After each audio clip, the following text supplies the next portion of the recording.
My father rolled his eyes when I stepped into the courtroom, that familiar look of disappointment crossing his weathered face like it always had. But then the judge lifted his head from the papers, his eyes locking onto me. His expression froze. In a voice barely above a whisper yet carrying through the sudden hush, he said, "Is that her?" The entire courtroom went silent. Lawyers paused mid-sentence. The clerk stopped typing. Even the bailiff shifted uncomfortably. My father's smug expression wavered for the first time in years. They had no idea who I really was or what I had carried with me into that room. They thought I was just another retired officer, a daughter finally confronting her stubborn old man. What they didn't know was that I had lived long enough, fought hard enough, and remembered everything. Every morning on the Harlan family farm in rural Iowa began the same way for decades. I rose before dawn just as my father had taught me the chill of the Midwest air, cutting through the old wooden house my great-grandfather built after World War II. The smell of strong black coffee would fill the kitchen while I checked the fences in my mind, even when I was half a world away in uniform. My late mother, God rest her soul, used to say the land had a way of holding on to people. My father, Colonel James Harlan, retired, believed it held on to duty above all else. He raised me like a soldier, not a daughter. There were no hugs after scraped knees, only push-ups. No tears allowed, only more laps around the barn.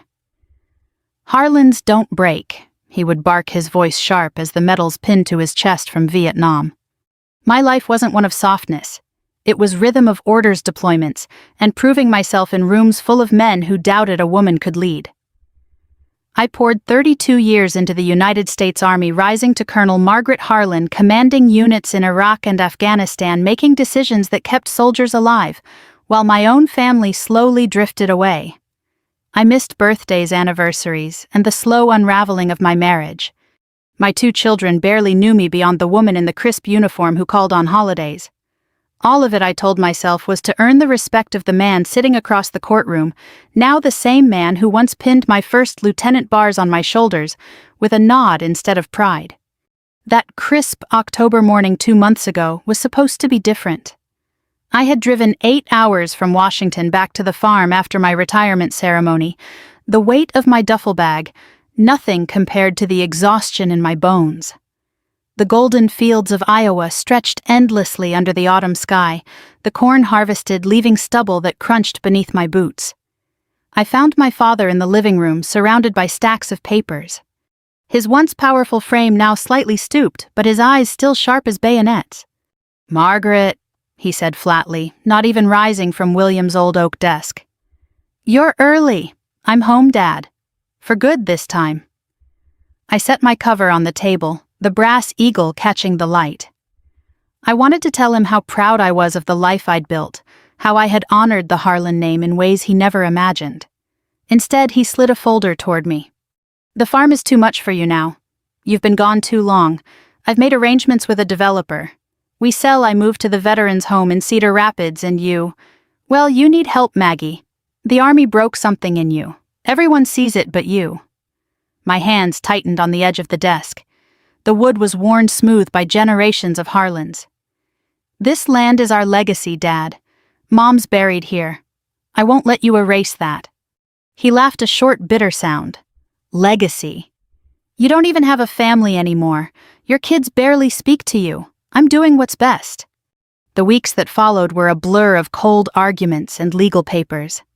My father, the man who taught me duty and honor, had quietly begun proceedings to declare me mentally unfit to manage the estate, citing PTSD and unstable behavior from my service. He wanted control, wanted to sell the one place that still tied us to something real. I stood in that old kitchen, the scent of pine cleaner and aged wood filling my lungs, staring at the man who had shaped me into steel and now wanted to melt me down. I didn't cry. Harlans don't cry. Instead, I made calls, I gathered records, and I waited. Now here we were. In the Woodbury County Courthouse, the American flag hanging heavy behind the judge's bench, its stars and stripes a silent witness. I sat straight-backed in my charcoal suit, my silver hair pulled into a tight bun, medals replaced by quiet dignity. My father, dressed in his old uniform jacket, despite the retirement, glared at me with the same contempt he'd shown when I chose West Point over staying home to be a proper woman. The judge, an older man with kind but weary eyes, cleared his throat. The silence stretched. I met my father's gaze across the aisle, and for the first time in my life I didn't look away first. He had no idea what was coming. None of them did. I had lived in the shadow of his expectations for 54 years. I had sacrificed everything to make him proud. And now, with the truth I had uncovered in the old barn, safe hidden beneath decades of dust, I was ready to show Colonel James Harlan exactly who his daughter had become. Those words from the judge hung in the air like smoke after a rifle shot, but my mind had already drifted back through the decades, pulled by the weight of my father's stare. The courtroom faded, and I was 12 years old again, standing in the freezing Iowa wind behind the barn, tears streaming down my face after I had fallen from the hayloft and broken my wrist. My father loomed over me, his shadow long and unforgiving in the late afternoon light. "Soldiers don't cry, Margaret," he snapped, his voice cutting sharper than the pain in my arm. "You want to be weak like your mother? Or do you want to be a Harlan?" I bit my lip until it bled, swallowing the sobs as he made me run laps around the property until the sun disappeared behind the cornfields. That was the day I learned that love in our house was measured in endurance, not affection. My younger brother Ethan was the golden child. 2 years my junior, he had our father's broad shoulders and easy confidence. Dad pushed him just as hard, but there was pride in his voice when Ethan excelled. I was the one who had to prove I belonged. When Ethan died at 19 during a training accident at Fort Benning, a faulty parachute that never should have happened, something in my father shattered. He never spoke of it directly. Instead, he poured all his remaining expectations onto me. "You carry both your burdens and his," now he told me at the graveside, the folded flag heavy in my hands. I was 17. That night I enlisted in my heart long before I ever signed the papers. The years blurred into a relentless march. West Point, commissioning, deployments that took me from the dusty streets of Baghdad to the mountains of Afghanistan. I rose through the ranks, not because it was easy for a woman, but because I refused to give my father any reason to doubt me. I missed Ethan's would-be wedding. I missed my own daughter's first steps. My marriage to David crumbled under the weight of long absences and unspoken resentments. "You're more married to the army and to proving something to that old man than you ever were to me," he said the day he left. I didn't argue. How could I when he was right? When I finally retired 6 months ago, the farm should have been a refuge. Instead, it felt like stepping back into a battlefield I had never truly left. The old white farmhouse still smelled of polished oak gun oil and the faint trace of my mother's lavender sachets that Dad refused to throw away. The screen door creaked, the same familiar protest as I stepped inside. My father was sitting at the kitchen table, newspapers spread before him, a half-empty mug of coffee gone cold. "You're back," he said without looking up. No welcome, no hug, just that flat acknowledgement. "I'm staying, Dad. This is home," he snorted. "Home. You've been a ghost here for 30 years. Now you think you can just walk in and take over." The argument started small and grew like Iowa thunderstorms, sudden, fierce, and destructive. He criticized everything: the way I made coffee, how I left my boots by the door, my soft posture after years behind a desk instead of in the field. But beneath the petty jabs lay something darker. I began noticing missing documents, late-night phone calls, and unfamiliar cars pulling up the long gravel drive. When I confronted him, he waved me off. "You've got that look in your eyes again, Maggie, the one that says the war followed you home. The VA doctors warned me about this. PTSD, unstable. You're not fit to run this place." I stared at him, the man who had taught me to compartmentalize pain, now using my service against me. Within weeks, I learned he had hired a lawyer from Des Moines and was quietly petitioning the court to have me declared incompetent. Worse, he had been in talks with a veterans organization he helped found, one he quietly controlled, to transfer the farm's deed upon his death or incapacity. The land my great-grandfather had cleared with his own hands, where my mother planted her rose garden. Where Ethan and I had raced through the tall grass as children. He wanted to sell pieces of it to developers while funneling the rest into his legacy project, all while painting me as the broken daughter who couldn't be trusted. One cold evening after another tense dinner where neither of us spoke, I waited until he went to bed. The barn was dark and musty, filled with the scent of old hay and motor oil. I climbed into the loft where I used to hide as a girl, and found the small metal box bolted beneath a loose floorboard, exactly where my mother had once shown me years before she took her own life on a rainy April night when I was 14. Inside were yellowed letters, bank statements, and a worn leather journal. As I read by the beam of my flashlight, my hands began to tremble. My father had not been merely surviving on his pension. He had built something far larger and secret, and he had spent decades ensuring I would never inherit it. The betrayal burned hotter than any desert sun I had faced overseas. This was not just about land or money. This was about a lifetime of being measured, judged, and ultimately discarded by the one man I had spent my entire life trying to impress. In that moment, kneeling in the dust of my childhood, something shifted inside me. Colonel Margaret Harlan was no longer the obedient daughter. She was done waiting for approval that would never come. I closed the box, wiped the dust from my hands, and walked back to the house under a sky heavy with stars. My father had taught me many things: discipline, resilience, and the cost of weakness. Now I would use every lesson he had drilled into me. I would fight him with the same cold precision he had always demanded. And when the time came, he would finally understand the depth of the silence he had built between us. That night, after my father's heavy footsteps had faded up the creaking stairs, I returned to the barn with a small crowbar and a determination colder than the Iowa wind rattling the tin roof. The old metal box came free with a protesting groan, its surface rough with rust and years of neglect. I carried it to the kitchen table under the single hanging bulb, its warm yellow light casting long shadows across the worn linoleum floor. The scent of aged paper and faint gun oil rose as I lifted the lid. Inside lay the hidden life of Colonel James Harlan, a man far more calculating than the gruff, pension-dependent father he pretended to be. Page after page revealed a meticulously built empire.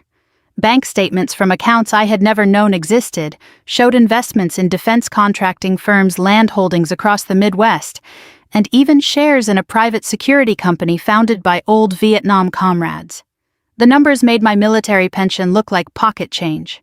For decades, while he lectured me about duty and sacrifice, he had quietly turned his military connections into substantial wealth. There were letters from generals and senators thanking him for discreet assistance on procurement deals. He had been pulling strings from the shadows long after his uniform came off. But the deepest cut came from a sealed envelope addressed to me in his precise slanted handwriting. My hands shook slightly as I unfolded the pages dated 5 years earlier, never sent. Margaret, if you're reading this, I'm gone, or you've gone digging where you shouldn't. You always were too stubborn for your own good. I built this for the Harlan name, not for weakness. Your service was adequate, but a woman commanding men in combat was always a risk I tried to mitigate. A quiet word here, a delayed promotion there, it was for your own protection as much as the Army's. Ethan would have carried the legacy properly. You fight like a Harlan, but you feel too much just like your mother. The words blurred. I had suspected, but seeing it in his handwriting drove the knife deeper. He had sabotaged me. The promotion I lost to a less qualified officer in 2012, the command position that mysteriously went to someone else in Afghanistan, his doing. All while I was thousands of miles away trying to earn his respect through blood and sweat. Deeper in the box were hospital records and a private investigator's report. My mother hadn't died in a simple accident, as he had always claimed. She had taken her own life after years of emotional isolation and verbal cruelty. The report detailed nights of her crying alone while he drank in the study, berating her for producing a soft daughter, and then losing his precious son. She had left a note he had destroyed begging him to show me kindness. Rage, pure and focused, settled in my chest like a well-aimed round. This wasn't just greed or control. This was a lifetime of systematic diminishment. The man who taught me honor had none when it came to his own family. He wanted to erase my place in this legacy and rewrite the story with himself as the sole guardian of the Harlan name. I didn't sleep that night. Instead, I photographed every document with my secure phone, then carefully returned the originals. By dawn, as the first light painted the frost-covered fields in soft gold, I was on the phone with Captain Rebecca Torres, my former JAG officer and one of the few people I still trusted completely. "Colonel Harlan," she said, her voice sharp, even at 6 a.m. "This is heavy: financial manipulation, undue influence, possible elder fraud on his part. And those blocked promotions border on illegal command influence. I know some people. We can build a case." Over the following weeks, I moved carefully, like planning a complex operation. I met with a respected estate lawyer in Des Moines, a man who had served in the same theater as my father. I reached out to 2 retired generals who remembered me not as James Harlan's daughter, but as a capable commander in my own right. Slowly, the pieces of my counteroffensive came together. I learned my father had been liquidating smaller assets without disclosure, and had significant gambling debts from discreet trips to casinos in Minnesota, debts he planned to cover by forcing the sale of prime farmland. The veterans organization he championed. It was little more than a shell that would funnel proceeds back into his personal accounts, while he played the role of noble patriot. Every revelation hardened my resolve. I sat on the old wooden porch one evening wrapped in my mother's faded quilt, the scent of wood smoke from the neighbor's chimney drifting on the air. The same porch where my father once taught me to salute properly at age 6. I watched him through the window as he reviewed papers at the desk, his shoulders slightly hunched now, age finally catching the man who refused to bend. He still saw me as that crying 12-year-old girl. He had no idea I had become something far more dangerous, a woman who had learned his lessons better than he ever intended. I had spent my career outmaneuvering enemies who underestimated me. Now I would apply that same precision at home. The court date had been set. My father believed he was walking into a simple competency hearing to sideline his difficult daughter. He had no idea I was bringing an entire hidden war chest into that courtroom. Documents, financial trails, witness statements from people he thought loyal only to him.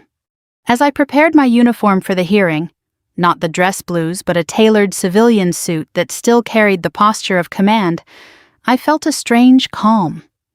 This wasn't just about saving the farm anymore.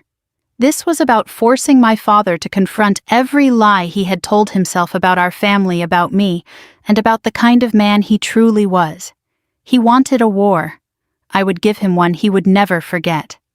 The courtroom air felt thick with anticipation as we returned from recess, the wooden benches creaking under the weight of scattered spectators. My father sat rigidly at his table, his old uniform jacket pressed sharp metals gleaming under the fluorescent lights, as if they could shield him from what was coming. He glanced at me with that familiar mix of disdain and confidence, the same look he had given me before every inspection growing up. He still believed this was his territory, his rules, his victory. I kept my face, impassive hands folded calmly on the table, the faint scent of polished wood and paper files grounding me like the Iowa soil after rain. Judge Anderson called the session to order. My father's lawyer began with practiced smoothness, painting me as the unstable daughter scarred by war, a woman whose long absences had broken her family and left her unfit to manage the historic Harlan farm. Colonel Harlan Sr. has only his daughter's best interests at heart, the lawyer claimed. This is about protecting the family legacy.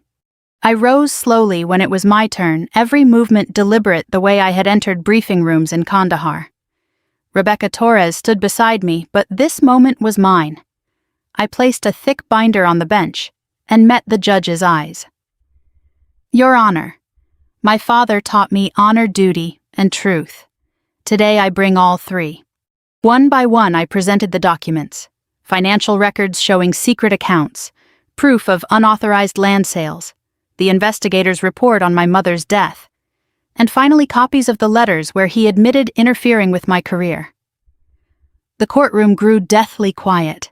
My father's face drained of color as I read aloud from the unsent letter, my voice steady but carrying the weight of every sacrificed year. You fight like a Harlan, but you feel too much, just like your mother.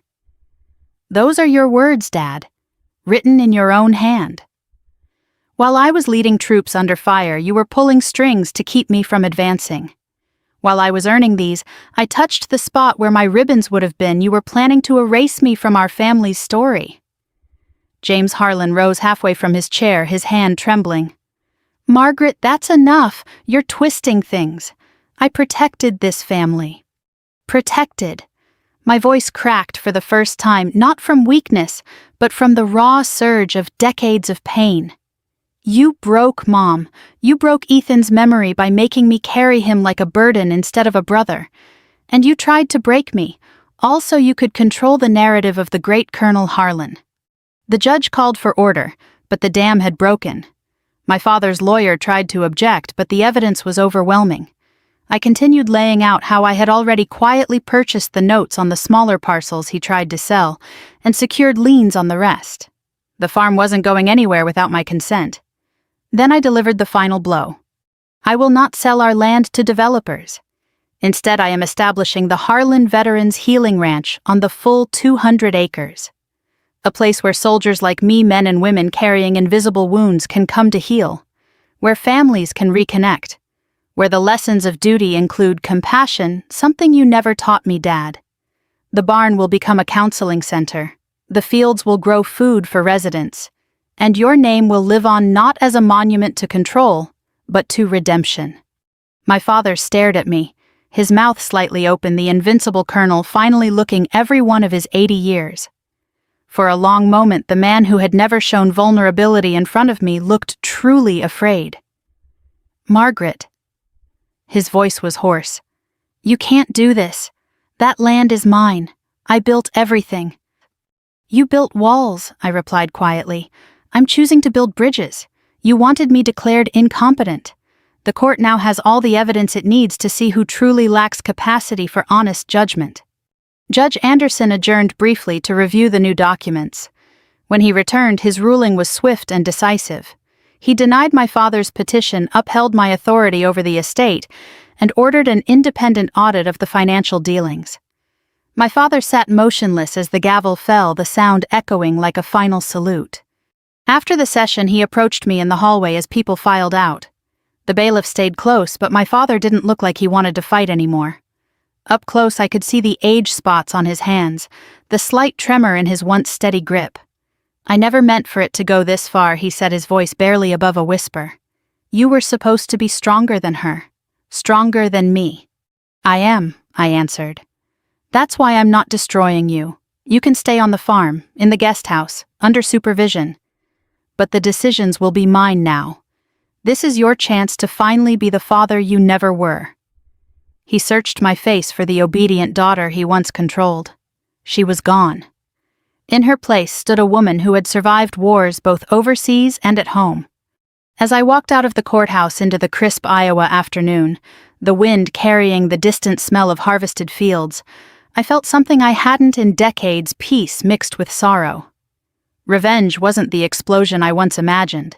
It was this quiet, methodical justice, the kind that left scars but also opened doors to healing. My father would have to live with the consequences of the empire he built in shadows. I would use that same empire to create light. The years that followed moved with the steady rhythm of Iowa seasons, harsh winters, giving way to tender springs, golden summers, bleeding into harvest autumns. Today, 5 years after that fateful day in the Woodbury County Courthouse, I stood on the wide front porch of the main farmhouse, a mug of strong black coffee warming my hands. The air carried the sweet scent of fresh-cut hay and the faint metallic tang of the American flag snapping gently in the morning breeze. Below me, the Harlan Veterans Healing Ranch stretched across 200 acres of rolling land that had once nearly been lost to bitterness and greed. Laughter rose from the newly built counseling barn where a group of veterans sat in a circle, some still young, others with silver hair like mine. A former Marine sergeant was sharing a story that ended in quiet tears and gentle nods of understanding. Further out in the fields, residents tended the vegetable gardens we had planted together, their hands working the same soil my great-grandfather had cleared. The ranch had become everything my father once claimed to want for the Harlan legacy, only it was built on healing rather than control. My father lived in the remodeled guest house now just 50 yards from the main home. At 85, his once commanding frame had grown frail, his steps slow and deliberate with the help of a cane. The court-mandated supervision had evolved into something quieter, almost gentle. He spent his days sitting on his small porch, watching the activity with a mixture of pride and quiet regret. We rarely spoke of the past in direct terms. Some wounds run too deep for easy words. But on certain evenings when the sun painted the sky in fiery oranges and pinks, he would accept a cup of coffee from me and offer small observations about the land or the veterans. "You did good, Margaret," he said one recent evening, his voice rough with age. His eyes still sharp but softer now met mine. "Better than I would have." I didn't reply immediately. I simply sat beside him, the old wooden swing creaking under our combined weight, the scent of his aftershave, the same one he had worn since Vietnam, mixing with the cool night air. Forgiveness was not a single moment, but a daily choice. I had not forgotten the letters, the sabotage, or the lonely years, but I had chosen not to let hatred define the final chapter of our story. He had lost the power to break me. In return, I gave him the dignity of watching something meaningful grow from the ashes of our conflict. My own children, Sarah and Michael, had slowly returned to my life. At first their visits were cautious, filled with years of resentment for my long absences. But watching me build this place, seeing their mother not as the distant officer but as a woman fighting for something bigger, had begun to bridge the gap. Last month, Sarah brought her 2 young boys to spend the summer. I taught them to fish in the same pond where Ethan and I once played. Michael, now an Army captain himself, saluted me properly during his last visit, something my father had never done. The ranch had grown beyond our small corner of Iowa. We now partnered with VA hospitals across the Midwest, offering programs that combined traditional therapy with the honest work of the land. Men and women who arrived broken found purpose again, planting seeds, caring for horses, or simply sitting on the porch, listening to the wind through the corn. Many told me the place saved them. In truth, building it had saved me. One crisp morning last week, I walked the familiar path to the family cemetery at the edge of the property. My mother's simple headstone sat beside Ethan's. I placed fresh wildflowers on both the purple petals, bright against the gray granite. "I finally understand," I whispered to them. "Honor isn't just about standing tall in uniform. It's about standing up when it matters most at home." As I turned back toward the house, I saw my father watching me from his porch. He raised a hand in a slow, deliberate wave, the closest thing to approval I had ever received from him. I waved back. The circle, jagged and painful as it had been, was finally closing. Standing here now, looking out over land that had witnessed 4 generations of Harlans, I realized that revenge, true revenge, was never about destruction. It was about taking back the power to write the ending. My father tried to erase me. Instead, I rewrote our legacy into something that would outlast both of us. The sun climbed higher, warming my face. In the distance, children's laughter mingled with the serious conversations of veterans finding their way home. This was victory, not the kind celebrated with parades and medals, but the quiet, enduring kind that touches lives long after the courtroom drama fades. If my story has touched something in you, I want you to know you are not alone. Whether you are a parent who feels betrayed by your children, a child carrying the weight of a difficult father, or a veteran still fighting battles, no one else can see there is strength in choosing truth over silence and purpose over pain. What would you have done in my place? Have you ever had to fight for your dignity within your own family? I would love to hear your stories in the comments below. Tell me which city or town you're watching from today. Your words remind me that these lessons travel far beyond the Iowa fields. Thank you for sitting with me through this journey. I hope it brought you comfort, strength, or at least the knowledge that even the hardest chapters can lead to beautiful new beginnings. we have many more real-life inspired stories to share with you, stories of courage, redemption, and quiet victories. If this resonated with you, please subscribe and join our community. Together we can keep reminding the world that it is never too late to stand tall, to heal, and to build something better.